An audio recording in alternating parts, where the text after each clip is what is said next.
Cool. So, hey, Elliot, good to Hi. see you again. How's everything going? Everything is going great. I'm in week 5 here at Uninet as a group product manager, and I am really enjoying it. I think I found a great fit for what I was looking for, the challenge I was looking for, and the leadership I was looking for. And even though I thought maybe I didn't want to do enterprise B2B ERP software, here I am once again doing that, but I'm really enjoying it in this new role here at Uninet.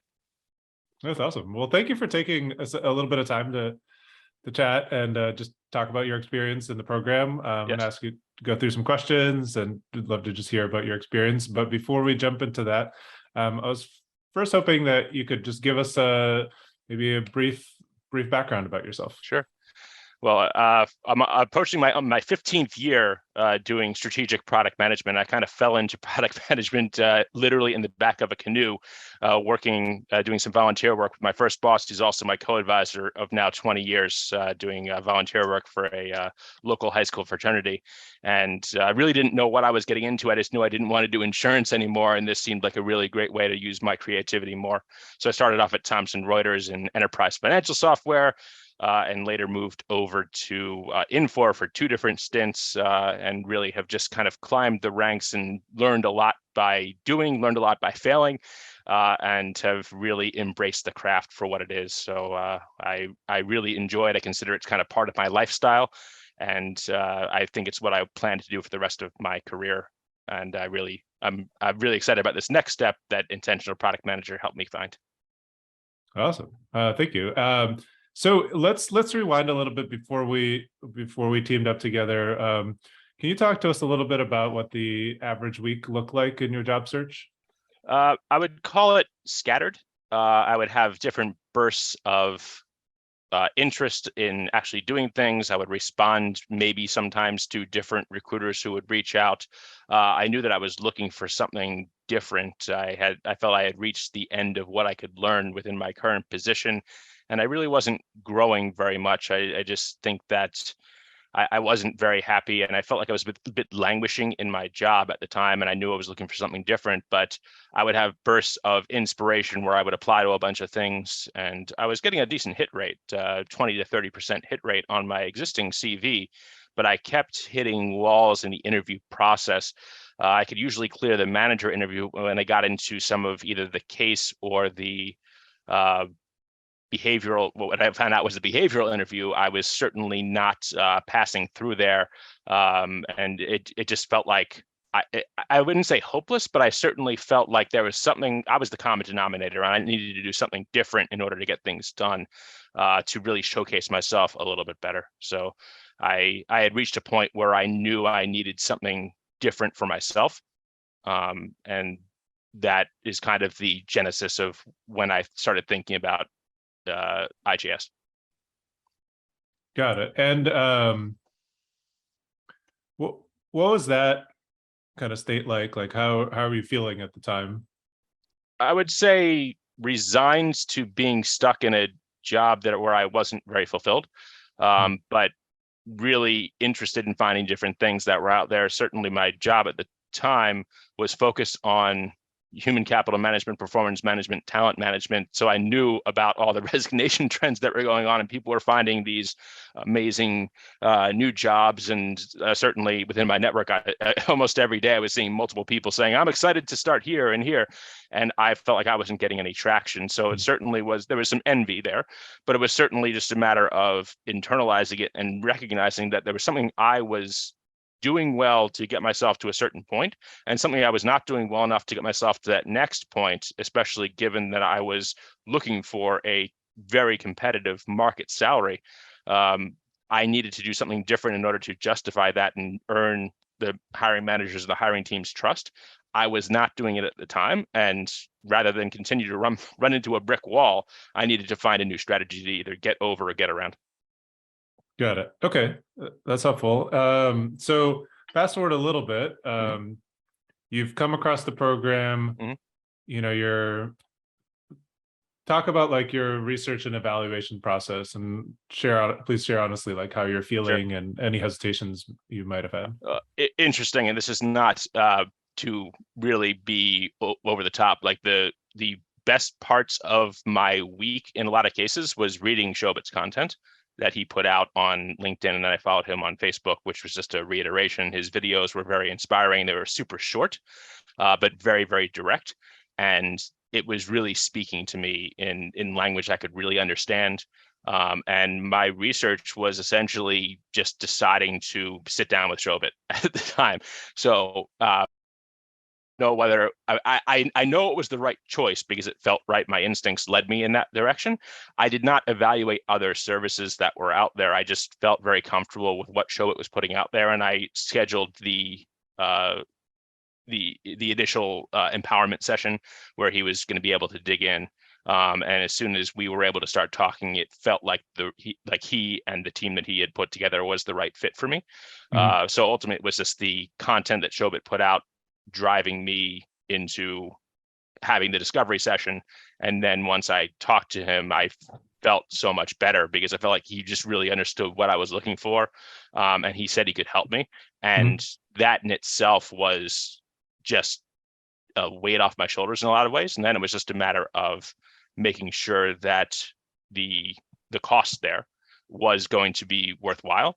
And ultimately, I obviously made the decision that it was because we're here.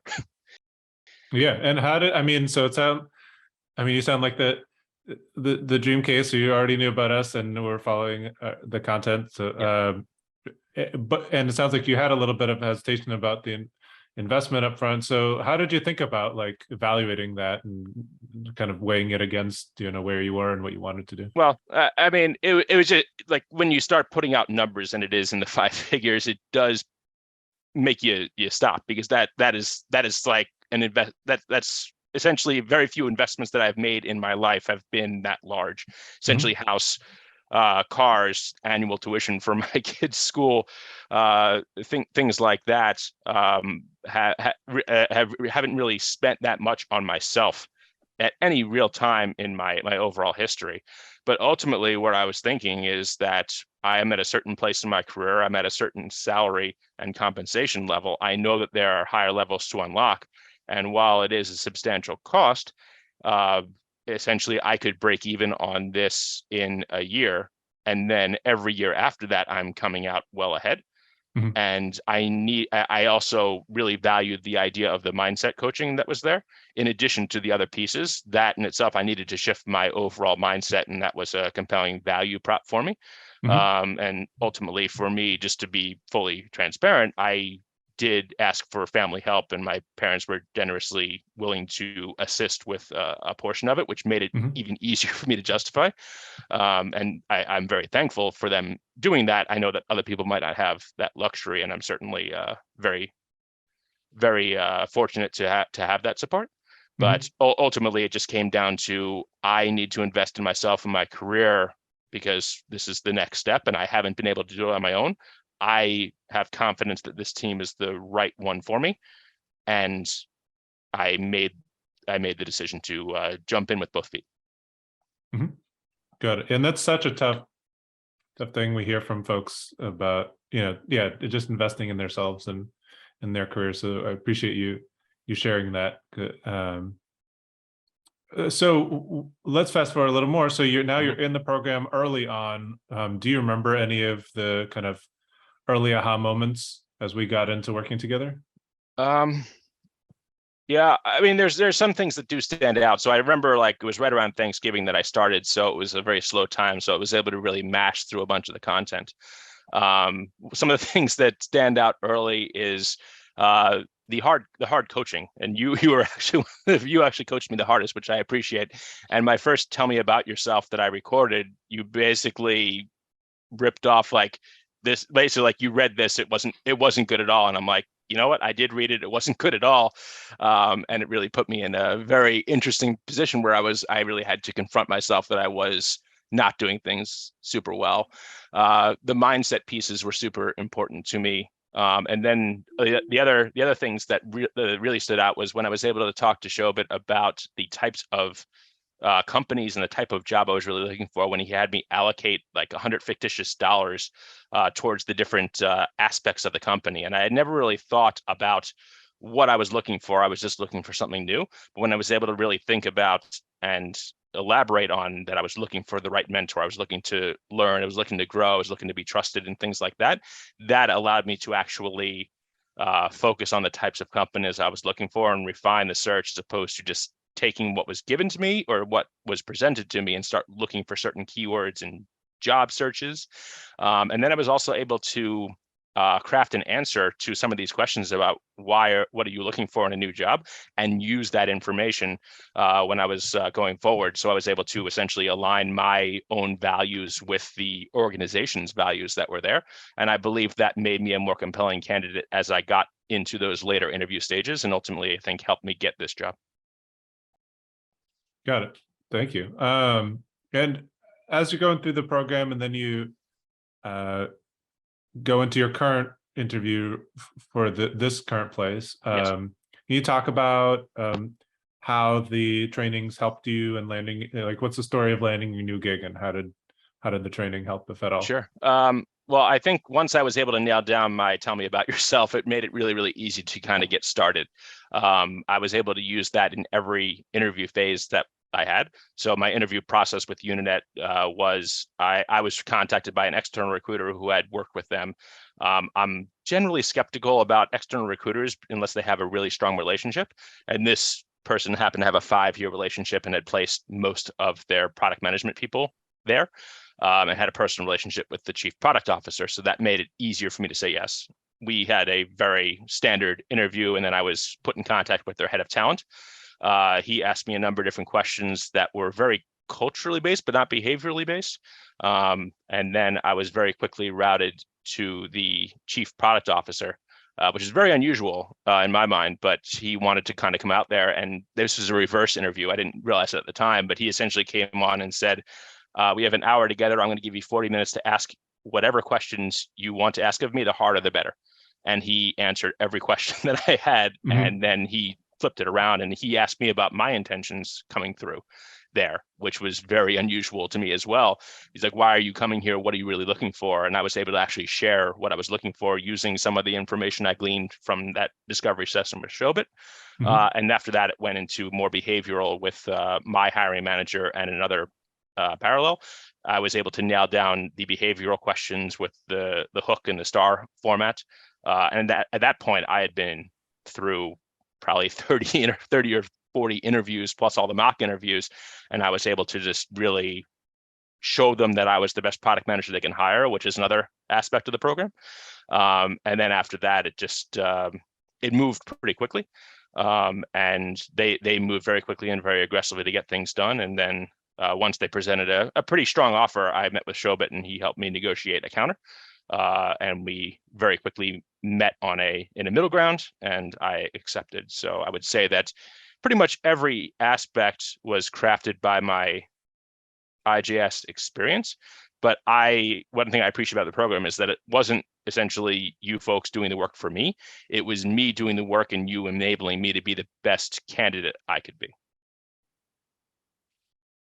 Got it. And so those, just to clarify, like the practice interviews and the frameworks and Team A and the tell me about yourself rather, and the negotiations, those are all part of the course that, yes. And then it was also the mindset of like waiting and the mindset of rejection and the mindset of ghosting that certainly helped. I had the benefit of both of the mindset coaches there, but Ricky was the one who really helped me during the latter stage interview process after she joined the company. And actually on the mindset piece, because you mentioned this a few times, mm-hmm. You know, you're someone that, you know, internally we think about as being, have really embraced the mindset practice and embodied a lot of the resourcefulness that we think that mindset work can lead to. How do you, will you share with us a little bit about kind of maybe what's worked for you? And sure. Well, in general, for me, I value my own self-awareness. And I think it was my own self-awareness that recognized that what I was doing was not working. And I was not pleased in my existing role and I needed to do something about it. And what is it, like if it is to be, it is up to me type of situation. Mm-hmm. I needed to kind of get that done. And sometimes I needed to unload some of my not like a therapy session, but I needed to unload some of my worries and then reframe it in a way and have someone else do that for me.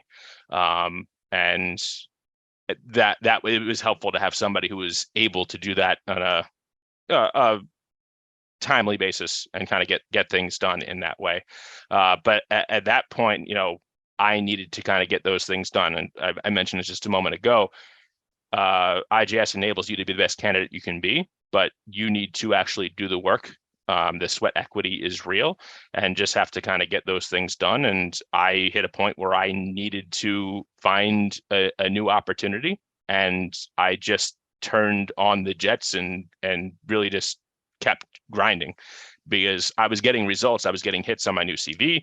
I was getting screens and things like that. And it was just a matter of, opportunity. I needed to have the opportunities, and then I was going to be able to land one. And I think I landed the best one possible for me in that moment. Did that answer the question? It did. Yeah. It did, because, right. And you hit on a really important point, which I think is important for people to realize. And this kind of goes to my next question, which is, in your experience, who do you feel like the program is perfect for?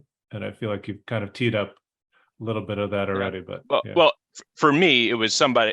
For me, I was in a senior product manager / team lead role, and I was looking for that next step towards a directorship. I found that to be very helpful in terms of framing the great things I had done in a way that could be digested, understood, and valued by hiring managers. I've met a number of other colleagues who are at different phases of their careers through IGS, where they're looking to break into product management. I saw their growth through practice sessions and other sessions that were out there, peer review sessions, in terms of trying to take what they had already done and reframe it in product management terms. I think that it's like, I look at this like a magnifying glass, where you want to essentially highlight and focus on exactly what you want to convey, and then be able to kind of show your skills in a way that can be perceived well by hiring managers. So anybody who is struggling with actually being able to communicate their actual value in a product management sense, I would say this course, or this group of courses, and the work here is going to be able to do that for you, as long as you're willing to do the work and understand who you are, what value you bring, what your kind of superpowers are, and be able to really show them. And then they'll help you be able to present that, and then you'll do the work to land the job at that point. Mm-hmm. Yeah, and that piece about committing to taking action is huge. And I'm glad you surfaced that, because like there's gonna be roadblocks, and I'm curious if you can share like how you learn to handle like what are inevitable rejections and frustrations and hurdles and stumbles, like I hit a number throughout the process. A lot of it was, I was a finalist 7 times before I landed my interview, and I would basically finish second or got to a final round 7 other times before I landed this. It was just a matter of reframing it, and the mindset coaching helped here. But ultimately, I just had to look at it as every step I took was a positive in some way. And ultimately, if I did my best and someone couldn't see my value enough to offer me a position, then I guess I looked at it as they made a mistake, or they made the best choice for them, right? I couldn't personalize everything. I certainly was not thrilled with the ghosting that goes on in the overall process, but that can't be controlled either. But really, if you are advancing in these processes and getting to final rounds in these types of situations, whether it's with a FANG company or any other company that you're targeting, that's a sign that you're making progress, because they're investing their time in you. It's an expensive process for companies to interview and recruit and make these decisions. And if they're investing multiple hours in you, that means they see value in you in some way. So you need to also look at it as they were willing to invest time in you. And if they weren't willing to hire you, maybe it's not a fit right now, or maybe it wasn't the best opportunity for you. I believe things do happen for a reason. And it's just a function of you're investing your time trying to find a fit, but if they don't see the fit in you, if it's not a heck yes, it's a no. So if they don't see the value in you, it should be a no for you as well. And while it can be disappointing, frustrating, maddening, all of those different words, it's part of the overall process. And if it wasn't hard, it probably wouldn't be as gratifying when you get it done. Like I'm very proud of myself for getting these things done. And I think the fact that I had to fight so hard to get here makes me value this opportunity even more. Cool. Well, thank you for speaking to that. I know it's a tough process that you battled through, and now you're on the other side of it. Yeah. And I want to celebrate that. And maybe you can share with us, share if you could, like a small win or a big win, and how are you feeling now? Like what is your state currently? Oh, I'm doing great. Overall, I feel great going in every day. I'm excited to get up and work with my colleagues. I found a couple of kindred spirits. I tend to kind of think by jumping, like I'll just connect things together and just jump. And the director of design does the same thing. We both have the ADHD gene or whatever it might be. And then I developed a very good friendship with the director of sales engineering already. We're kind of already buds. So it's just a great overall culture. And I was able to, after 4 weeks, present the first part of a strategic plan for our analytics product, which is doing well, but it doesn't really have a strategic direction. And I think I was talking to you a little bit before. I was rewarded with more work. So that means they want me to do the work, which is great. The CEO at AHA, Brian DeHoff, would call that a success disaster, where you're successful and then you get more stuff as a result. So I'm really happy to have the work going, and then I'm looking forward to learning more about the mobile aspects and also some of the APIs, which is what they want me to own on this government contracting ERP side. That's awesome. Yeah, success disaster. I love that phrase. It's like, well, did so well. Now here's Here four more things. Well, in addition to more work, like just kind of like start to wrap us up, what impact would you say the IGS course has had on your life? I would say that just some of the words that used a lot, obviously the word is intentional, like going forward with intention is super important. And then one of the words that we use here at Uninet is impact, where you don't just, I used to think about things in terms of value, like, oh, I want to deliver value, and you could deliver value without delivering impact. And one of the things that Uninet talks about is delivering impact, which is that you don't just deliver a good product, you deliver a good product that customers use and are overjoyed with. And I think it's just a really interesting nuance to the overall approach. So I'm kind of fusing the two of them together in my early career here at Uninet. So it's kind of what I would kind of wrap up with, I think. Cool. Anything else that they'd like to share? I think the team is great. They're super, super responsive. I always felt heard. I always felt seen. I always felt valued, and I love that the community really does celebrate, as you mentioned, overall. Even the idea of a no was like, okay, well, this is still great progress. That in itself kind of kept me going. And the peer review sessions themselves were super helpful, where I was able to kind of be with other people who are just like me in terms of the frustration of the overall job search. That in itself, towards the end of my journey, was a very helpful step, where I could have other people who were not coaches hear things and say me too, or say, here's how I would do it, or here's what I heard and I felt this was really good, or this didn't work so well. That in itself was helpful for me. Awesome. Well, Elliot, thank you so much. Congratulations again on all your success, and wishing you many more disasters where you get lots more work, and and I'll speak to you soon. Sounds good.